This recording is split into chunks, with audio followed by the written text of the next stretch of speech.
¿Qué tal? Los saludamos y les damos la bienvenida a esta nueva edición de resumen semanal de Senado Noticias. Vamos a estar repasando desde ya la información legislativa más destacada de esta semana y para comenzar les contamos que el Senado en su rol de juez se pronunció respecto a la acusación constitucional contra la ministra de la Corte de Apelaciones de Valparaíso, Silvana Donoso. Finalmente no fue respaldada esta acusación constitucional. Los detalles sobre estas maratónicas jornadas se los contamos en la nota.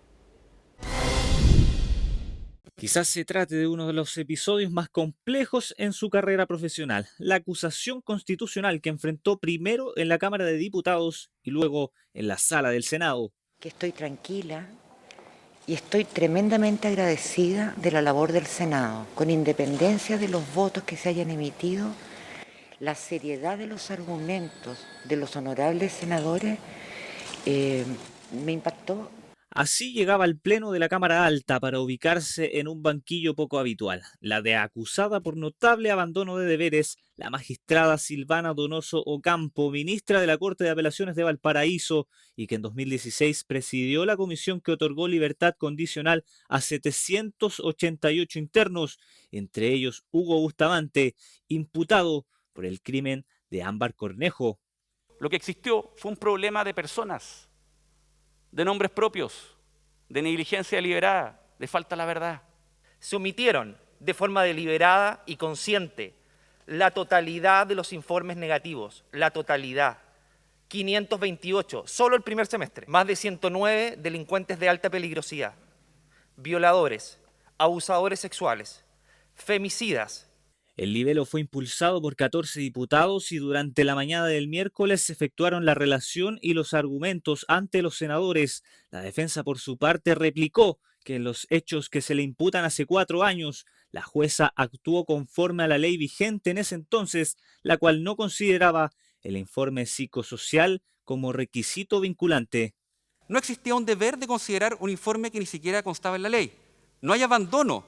Por el contrario, se hizo un trabajo con rigurosidad. Lo que se está haciendo aquí por parte de la acusación es tratar de culpar a una sola ministra, miembro de un órgano colegiado que cumplió la ley, por las falencias de todo un sistema de protección a la mujer y a la infancia y eludir las propias responsabilidades. En 2 jornadas se desarrollaron los argumentos de los legisladores que en su mayoría manifestaron un contundente respaldo a la jueza Donoso. Para los 29 que votaron en contra del libelo, no era procedente perseguir a una sola magistrada por las fallas de un sistema. El peor favor que podríamos hacer para que estas cosas cambien, para enfrentar de raíz la violencia de género, para mejorar el sistema penitenciario y para proteger adecuadamente a la infancia, es hacer recaer en una magistrada con una correcta carrera funcionaria como Silvana Donoso la exclusiva responsabilidad de este hecho. Aunque no nos guste lo obrado en su oportunidad por la ministra Donoso, no podemos atribuir después de 4 años responsabilidades por situaciones que escapan de su control, dado que aquella decisión responde a una serie de déficits legislativos e institucionales en materia carcelaria. Sería un mal precedente cuando mayorías transitorias que pueden ser conformadas desde diferentes sectores políticos no estén de acuerdo con la decisión de los jueces. A favor del primer capítulo acusatorio hubo solo 8 senadores que expresaron que la jueza actuó con sesgo. Solo espero, señor presidente, solo espero que todo esto sea un claro precedente a futuro, para que ningún funcionario público crea que con hacer el mínimo legal basta. Y a mi juicio no se actuó con estricto apego a lo dispuesto por la ley, lo que derivó en una actuación y en una decisión completamente sesgada. El libelo incluía otro capítulo sobre la transgresión de tratados internacionales por los derechos de niños, niñas y adolescentes a raíz del caso Ámbar, lo que tampoco prosperó, por lo que la magistrada Silvana Donoso Ocampo podrá retornar a sus funciones. Y continuamos avanzando con el trabajo de la Sala del Senado porque de forma unánime fue respaldada la iniciativa que prorroga la validez de la cédula de identidad hasta el año 2021 con fines electorales. Se trata de una moción parlamentaria de los senadores Álvaro Elizalde, Pedro Araya, Carlos Bianchi, Luz Ebensperger y José Miguel Insulza, que abarca las cédulas vencidas entre el 1 de octubre de 2019 y que podrán ser usadas para acreditar identidad y participar en el proceso constituyente y también en las elecciones restantes hasta el 31 de diciembre de 2021. El proyecto, que pasó a segundo trámite a la Cámara de Diputadas y Diputados, considera los trastornos que se han vivido desde el llamado estallido social en octubre pasado y la posterior pandemia, que ha impedido que muchos chilenos y chilenas hayan renovado su carnet de identidad. 38 votos a favor en la sala fue el respaldo entonces para esta iniciativa. Tenemos declaraciones respecto a este tema.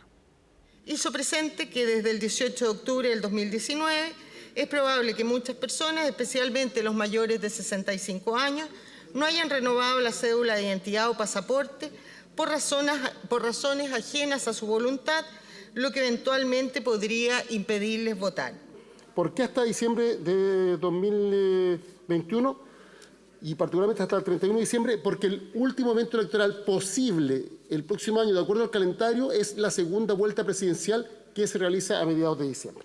No cabe duda que muchas personas estarán enfrentadas con esta dificultad y con las imposibilidades, muchos de ellos, además por la alta dispersión de algunos sectores rurales y zonas extremas muy grandes, de la imposibilidad de poder acceder, por todos los efectos que conocemos con el tema de la pandemia, a la movilidad y además incluso evitar riesgos eventuales de las propias comunidades. Este proyecto se hace parte, dentro de su sencillez, de un hecho que evidentemente amerita ser considerado. Y también la Sala del Senado se pronunció respecto a la insistencia del proyecto de reajuste para el salario mínimo. Esta insistencia fue respaldada, por lo tanto, vuelve a la Cámara de Diputadas y Diputados. Los detalles en la siguiente nota. Por 40 votos a favor, 1 en contra y 1 abstención, el Senado aprobó la insistencia del presidente de la República por el proyecto que reajusta el salario mínimo, lo que permite que vuelva a discutirse en la Cámara de Diputados y evita su naufragio legislativo. Esto porque previamente la Cámara había rechazado la idea de legislar el proyecto que pretendía elevar los 301.000 pesos vigentes a un monto de 322.000. El Ejecutivo ha defendido el aumento por inflación del ingreso mínimo mensual debido a la situación económica y laboral del país, además de la vigencia del ingreso mínimo garantizado. Entendemos todas las restricciones de carácter macro y microeconómico que implica, producto de la tasa de desempleo que tenemos, del bajo crecimiento de la economía, todo eso lo entendemos, pero nos parece que tal vez puede ser una oportunidad de retomar, cuando discutamos los reajustes del salario mínimo, de retomar la mirada de inflación esperada, ¿ya? Y no de inflación pasada, y tal vez puede ser un esfuerzo. La habilitación es dar la oportunidad para que el Ejecutivo en la Cámara de Diputados pueda construir un acuerdo y que nosotros podamos referirnos a él una vez que nos llegue de la Cámara de Diputados. Las estadísticas aquí son claras. 3 de cada 4 trabajadores y trabajadoras que ganan en torno al mínimo están en la PYME, ¿ya? Y la PYME, todos lo sabemos, independiente de nuestra mirada o distintos diagnósticos del problema, sabemos que están en un momento en extremo complejo. Pero no solo es el ingreso mínimo lo que estaba en juego. En el proyecto también se aumenta el ingreso mínimo mensual para trabajadores mayores de 65 años y menores de 18 años, así como el que se emplea para fines no remuneracionales. Reajusta la asignación familiar y maternal del Sistema Único de Prestaciones Familiares y fija el subsidio familiar destinado a personas de escasos recursos. La iniciativa también proponía dejar fijado un reajuste para marzo por el 100% de la variación del IPC. La sugerencia que nosotros hacemos, los 5 miembros de la comisión que estuvimos presentes, el senador Letelier, el senador García, el senador Coloma, el senador Lagos y yo, es que la sala, sin discusión del detalle, sin discusión del fondo del asunto, aprobemos devolverlo a la Cámara. Yo estoy por habilitar porque la otra alternativa, la verdad que no tiene mayor sentido, pero ojalá que encuentren una solución mejor y que haya algo de recuperación de lo que significa que la canasta de alimentos básicos esté aumentando a un ritmo muy superior a lo que aquí se está suponiendo. Plantear una nueva estación, una nueva conversación en abril del próximo año, por ejemplo, de forma tal de que en ese minuto uno pueda plantear un reajuste por un año en esa oportunidad, en función de la realidad del país, y así desanclarlo del ciclo político que bien sabemos puede generar más de un conflicto en distintos ámbitos. Debate que continúa ahora en la Cámara de Diputados. Y para continuar revisando sobre el avance de la Sala del Senado durante esta semana, los quiero invitar a que ingresemos a senado.cl, porque no se alcanzó el quórum necesario para aprobar el informe de la Comisión Mixta sobre el proyecto que suprime inhabilidades para ser candidatos a cargos parlamentarios. Una información que por supuesto puede ampliar en senado.cl. Tenemos parte de las intervenciones que se dieron en la sala. Y uno dice, ¿en qué momento se retomó este debate?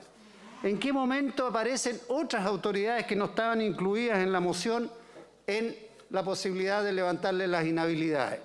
Curiosamente, Presidenta, aparecen en el momento en que el Congreso Nacional, tanto la Cámara como el Senado, aprobaron la no reelección de diputados y senadores. Se aprobó una ley de no reelecciones indefinidas.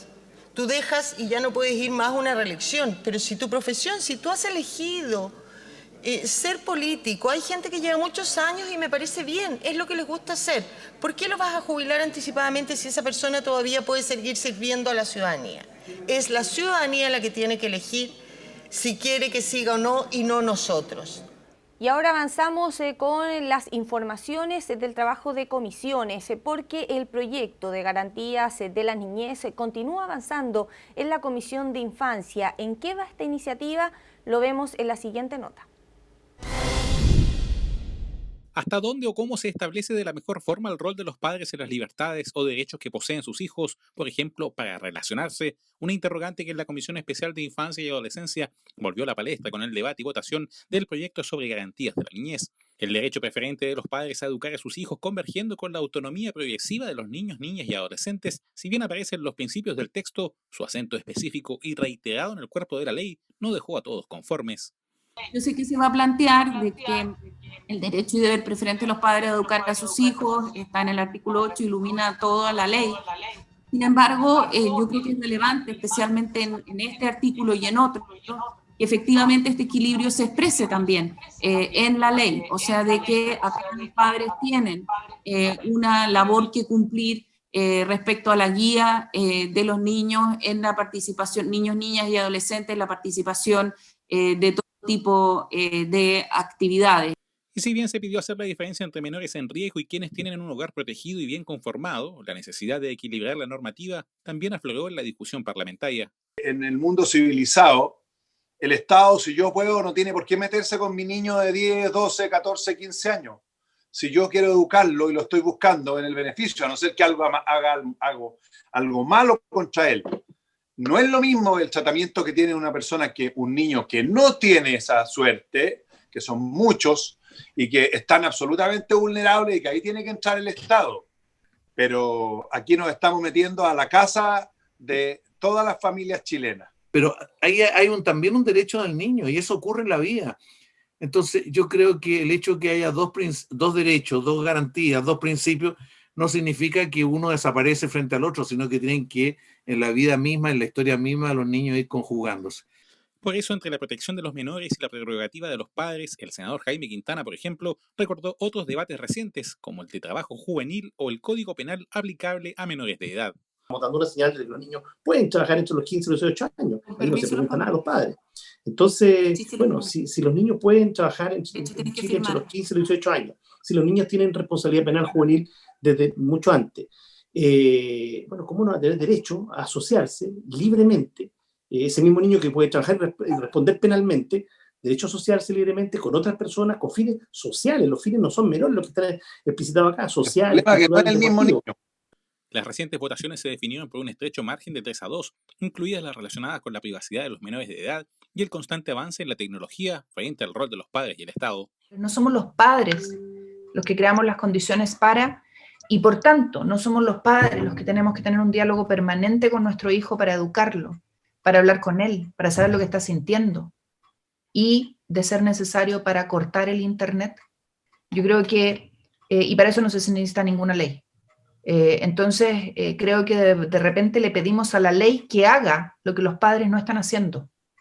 Y me sorprende, porque este artículo en particular es para proteger, tal como lo ha dicho el senador Quintana, al niño en sus datos, en la protección que requiere producto de la tecnología que estamos viviendo. 9 votaciones separan al texto de la sala del Senado, recordando que este proyecto de sistema de garantías se encuentra por ahora vinculado a la creación del Servicio de Protección a la Niñez para menores vulnerables del actual Sename, iniciativas que podrían llegar pronto al debate del Pleno y trasladar así estas discusiones a un marco mayor y definitivo. Y la Comisión de Constitución recabó los primeros antecedentes de la solicitud para nombrar a la magistrada Adelita Rabanales Arriagada como ministra de la Corte Suprema. Tenemos los detalles en la nota. Apenas un voto faltó para ratificar en la Corte Suprema al juez Raúl Mera. Lamentablemente para el gobierno, el voto del senador Manuel José Osandón no estuvo disponible en aquella sesión del 5 de agosto.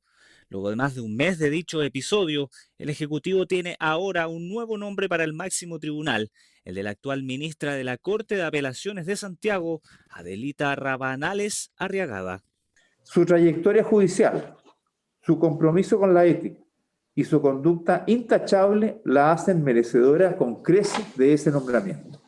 Y también quiero agregar la voluntad de avanzar en equidad de género en la integración de nuestro más alto tribunal de la República. Abogada en el Poder Judicial desde 1990, ejerció en sus inicios en Valdivia, fue jueza del 19º Juzgado Civil de Santiago y relatora titular de la Corte Suprema, hasta que en 2007 la presidenta Bachelet la nombró ministra de la Corte de Apelaciones de Santiago. En los últimos 6 años en este tribunal ha dictado 1.142 sentencias, pero además en su currículum, Adelita Rabanales suma vasta experiencia como formadora y en ellas destaca como profesora en la Escuela de Oficiales de Carabineros. Su trayectoria judicial, su compromiso con la ética y su conducta intachable la hacen merecedora con creces de ese nombramiento. Y también quiero agregar la voluntad de avanzar en equidad de género en la integración de nuestro más alto tribunal de la República. Fueron los primeros antecedentes que recibió la Comisión de Constitución del Senado de parte del Ejecutivo. Cumplida la primera etapa, el lunes se recibirá a la postulante al máximo tribunal en la instancia y de prosperar el acuerdo, en la sala se necesitarán 29 votos para ratificarla. Y el avance de otras comisiones durante esta semana, como por ejemplo un proyecto que pasó desde la Comisión de Obras Públicas a la sala, se lo presentamos y lo ampliamos en el siguiente bloque de comisiones. De acuerdo al compromiso adoptado la semana anterior, la Comisión de Obras Públicas aprobó en general y en particular de forma unánime el proyecto de ley de aportes al espacio público que viene a postergar la entrada en vigencia del sistema de evaluación de impactos en la movilidad. Nuevamente, en presencia de la ministra de Transportes, Gloria Hood, se avaló la medida y la extensión de los plazos basados en los efectos provocados por la pandemia del COVID-19. Y es que las comunas generan el ingreso, invierten en su propio territorio, y se produce esta brecha de calidad del espacio público y sostenible. Nosotros hemos tratado de resolver y emparejar con el transporte público, pero todo el resto del espacio público todavía tiene diferencias inmensas. Así que creo que aquí hay una herramienta realmente efectiva para generar los recursos, para obligar a un pensamiento más estructurado y más integral. Conforme tras una nueva sesión depurando la ley apícola, la Comisión de Agricultura acordó trabajar junto a los asesores, el Ministerio, el INAPI de Propiedad Industrial y los especialistas de la Universidad Católica en introducir mecanismos que den valor agregado al mercado interno de la miel, potenciando sus posibilidades, por ejemplo, al competir en el exterior. Se trata no solo de garantizar un mejor producto en calidad, sino de fomentar el bienestar y las posibilidades de los pequeños agricultores, con el potencial de eventuales denominaciones de origen de tipo territorial que pudieran introducirse. O sea, aquí tiene que haber un dinamismo entre los pequeños y los grandes, pero no pueden estar en cajitas separadas. Y esa yo creo que es la labor de nosotros como científicos, es acercar a las pymes a las exportadoras para que las exportadoras puedan digamos, comprarles con mejor valor y poder exportar su propio producto. ¿Qué mejor no poder sacar para afuera mis productos? La Comisión de Constitución continúa dedicando al menos una de sus sesiones semanales a la dilatada reforma al Código de Aguas. Avanzando en sus votaciones, los senadores aprobaron nuevas redacciones sobre procedimientos de extinción de derechos de aprovechamiento con la consiguiente apelación o reclamación y llegando hasta la garantía de uso en cuanto a la capacidad de un recurso, aunque ceñirse a los aspectos constitucionales suele surgir entre los debates de parlamentarios. La ley no puede colocarse en todos los casos. La ley no podría mencionar en la primera parte del inciso todos los ríos. No está hecha para el río Quechapobal ni para el río Concagua. Está hecho para una situación teórica en la cual se coloca la ley. Entonces, todas esas cosas, digo yo, se pueden precisar mediante una indicación o mediante un reglamento de ejecución. Pero eso no deviene a la norma ni inconstitucional. Que esta comisión está llamada a resolver temas de constitucionalidad. Lo que no comparto es que la visión, ¿no es cierto? Para él es perfectamente razonable y lo entiendo que esto no tenga reproche constitucional, pero para mí al menos lo tiene. Ante la Comisión de Vivienda, el ministro Felipe Ward expuso sobre la participación de su ministerio en el Plan de Recuperación Económica y Social que se anunció de parte del gobierno y donde le caben 1.378 millones de dólares para ejecutar de forma adicional. Los 4 ejes se mantienen dentro de las directrices de ese plan: generación de empleos, apoyo a las pymes, inversión pública y desburocratización. Luego de exponer la descripción de las inversiones, adelantó, aunque sin dar detalles, que el presupuesto 2021 del MINBU trae un aumento de los fondos en todas las regiones. Y a contarles que no hay ninguna región en Chile en la que no aumente el presupuesto del Ministerio de Vivienda y Urbanismo, y creo que esa es una muy buena noticia. Se ha considerado por parte de la DIPRESI y del Ministerio de Hacienda que nuestro ministerio forma parte importante del proceso de recuperación económica, así que vamos a tener un incremento en el presupuesto que va a ser propuesto, por supuesto, a los señores parlamentarios, como no lo hemos tenido en las últimas décadas en Chile. Ministro, aquí tiene una comisión que es un aliado suyo, tiene todas las voluntades, tenemos muchas cosas y tenemos el mayor de las ganas de perfeccionar materias legislativas, de materias de ley, materias de perfeccionamientos de programa, y vamos a estar obviamente muy atentos también a la tramitación presupuestaria del año 2021. Los senadores pidieron conocer detalles de las inversiones, considerando que en su presentación el ministro puso énfasis en que las decisiones sobre proyectos de vivienda se tomarán en las regiones y no en Santiago, finalizando con un compromiso de colaboración y expectativas por conocer más detalles de la partida final cuando sea el momento. Más informaciones legislativas en todas nuestras redes sociales, en Instagram, en Twitter y también en nuestro canal de YouTube TV Senado Chile, donde usted puede revivir el trabajo de las comisiones, la sala del Senado, los programas que se emiten por el canal del Senado. Todo eso la invitamos a que revise en nuestro canal de YouTube TV Senado Chile, donde además se puede suscribir y recibir cada una de las notificaciones. De esta forma entonces hemos llegado al final de esta entrega noticiosa. Como siempre lo agradecemos que se haya informado con nosotros y los dejamos invitados para que se queden en la grata compañía del canal del Senado.